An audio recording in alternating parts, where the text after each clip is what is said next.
Baroda UP bank प्रबंधन की bank विरोधी नीतियों पर एक निजी संस्था बीसीजी को अत्यधिक प्राथमिक पर सलाहकार नियुक्त कर हमारी बैंक के क्षेत्राधिकारी में स्थित प्रयोजन बैंक ऑफ बड़ौदा की शाखाओं को अनुचित लाभ पहुंचाने की नीयत से बड़ौदा यूपी बैंक के लगातार लाभ कमाने के साथ हजार के क्षेत्रों में गरीब परिवारों और किसानों को ग्राहक बनकर बैंकिंग सुविधा देने वाली शाखाओं को बंद करने का प्रयास किया जा रहा है और विगत 3 वर्षों से नई भर्ती पर मनमानी ढंग से पूरे प्रतिबंध लगाते हुए प्रायोजक बैंक के स्केल 5 तक के अधिकारियों को प्रतिनियुक्ति पर भेजा गया है तथा हमारे अधिकारियों और कर्मचारियों का उत्पीड़न किया जा रहा है। अतः बड़ौदा यूपी बैंक में कार्यरत अधिकारी और कर्मचारी संवर्ग के समस्त 9 संगठन ने साझा मंच बनाकर प्रबंधन के वर्तमान निर्णय और कार्यवाहियों के विरोध का निर्णय लिया गया है। इसके समर्थन में ज्वाइंट फोरम द्वारा हड़ताल की नोटिस 8 सितंबर 2023 को प्रबंधन सहित समस्त संबंधित अधिकारियों को प्रेषित कर दी गई है। प्राइम संदेश न्यूज से संवाददाता अफजाल हुसैन की रिपोर्ट। क्या नाम है sir? Sudhir Kumar Pandey, chairman joint forum of Baroda UP bank unions.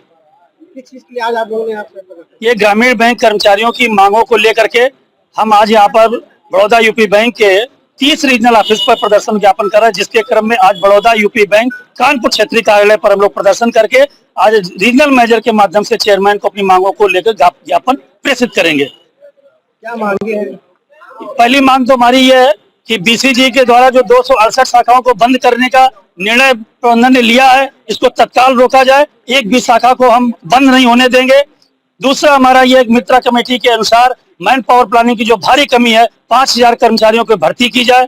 तीसरा, हमारा ये है कि मित्रा कमेटी रिक्रूटमेंट प्रमोशन पॉलिसी के तहत स्केल 5 तक ग्रामीण बैंक के अधिकारी होने चाहिए, एजीएम रैंक के अधिकारी हमारे होने चाहिए, समस्त रीजनल मैनेजर हमारे ग्रामीण बैंक के होने चाहिए। लेकिन बड़ौदा बैंक ऑफ बड़ौदा ने 30 regional manager bank of Baroda के बैठा रखे हैं, जिस पर 25 लाख रुपए सालाना हमारे ऊपर खर्च आ रहा है और 7.5 करोड़ रुपए का बर्डन हमको उठाना पड़ रहा है।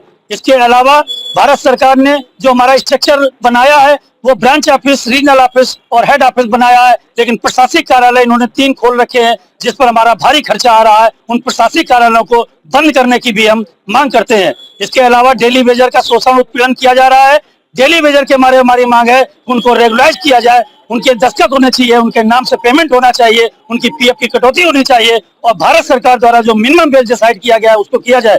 इसके साथ साथ जो regional manager bank of Baroda के हैं, वो कर्मचारियों का भारी उत्पीड़न कर रहे हैं और उस उत्पीड़न को लेकर के कर्मचारियों में भारी आक्रोश व्याप्त है और यहाँ तक स्थिति है कि लोगों को छुट्टियां नहीं मिल पा रही हैं, समय से घर नहीं पहुंच पा रहे हैं और डिप्रेशन के शिकार होकर के बैंक में आत्महत्या तक करने की कोशिश ग्रामीण बैंक कर्मचारी कर रहे हैं। इसलिए हमने 3 चरण में फिलहाल अभी आंदोलन तय किया है।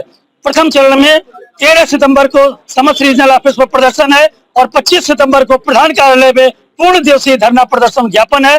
3 अक्टूबर को बड़ौदा यूपी बैंक की समस्त 1900 शाखाएं 30 रीजनल ऑफिस प्रधान कार्यालय को हम बंद करेंगे और ये नहीं माने तो ज्वाइंट फोरम ने निर्णय ले रखा है कि ग्रामीण बैंक को हम अनिश्चित काल के लिए बंद करेंगे, लेकिन एक भी ग्रामीण बैंक की शाखा को हम बंद नहीं होने देंगे। भारत माता की